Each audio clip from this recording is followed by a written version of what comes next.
তেলকইয়ের ঝোল তো সকলে অনেক রকমভাবে বানিয়েছেন, তবে এইভাবে একবার বানিয়ে দেখুন, সকলে চেটে পুটে খাবে। চলুন দেখে নেওয়া যাক রেসিপিটা।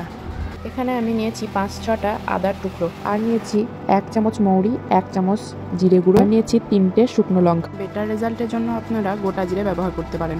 2টো এলাচও অ্যাড করলাম। এখন বেশ কিছুটা পরিমাণ গরম জল দিয়ে এটিকে রেস্টে রেখে দিব। এখানে আমি 500 গ্রাম কই মাছ নিয়েছি। এরপর 1 চামচ পরিমাণ লবণ আর 1 চামচ পরিমাণ হলুদ দিয়ে ভালোভাবে মাখিয়ে নিব। দেখুন হলুদ আর লবণটা খুব ভালোভাবে মাখানো হয়ে গেছে। এখানে আপনি পাতিলেবুর রসও অ্যাড করতে পারেন। এখন এখানে একটি জরুরি টিপস, কড়াইয়ের তেলটাকে মিডিয়াম টু লো ফ্লেমে গরম করে নিতে হবে। তেল যাতে কোনো মতেই বেশি গরম না হয়ে যায়। এখানে আমি একে একে তেলের মধ্যে সমস্ত মাছগুলোকে হালকা করে ভেজে নিব। মাছটা কিন্তু খুব কড়া করে ভাজা চলবে না, অল্প কিছুক্ষণ সময় নিয়ে হালকাভাবে ভেজে নিতে হবে।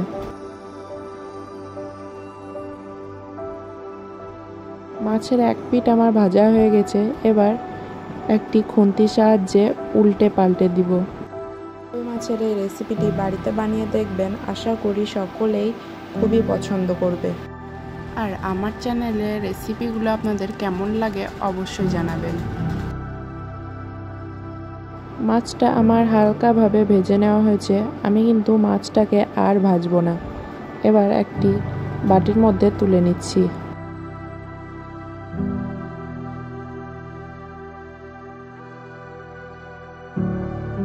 বাকি কই মাছগুলোকে একই প্রসেসে ভেজে নিচ্ছি।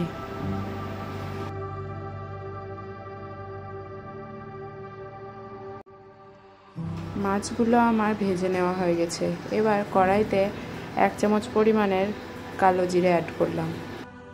এখন দিয়ে দিচ্ছি 3টি বড় সাইজের পেঁয়াজ বাটা।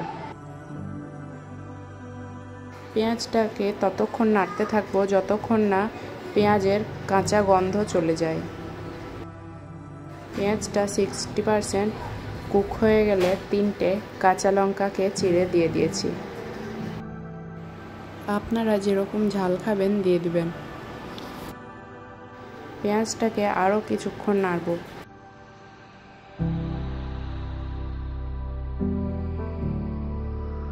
এখন দিয়ে দিচ্ছি 1 চামচ পরিমাণ হলুদের গুঁড়ো, আর দিচ্ছি 1 চামচ পরিমাণ ধনে গুঁড়ো।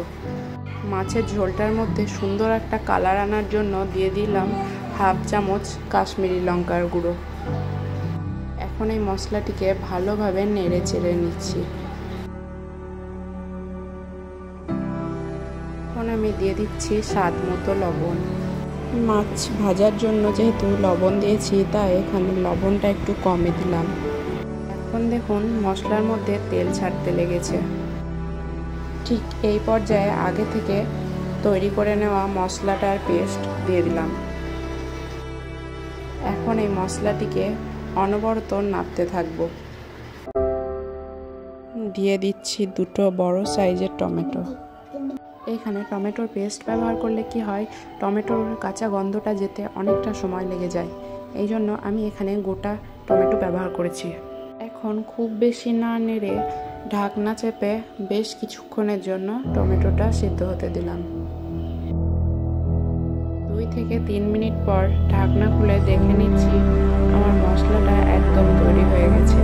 কোনো রকম পেঁয়াজ বা টমেটোর কাঁচা গন্ধ ঠিক এই পর্যায়ে পরিমাণ মতো জল অ্যাড করছি।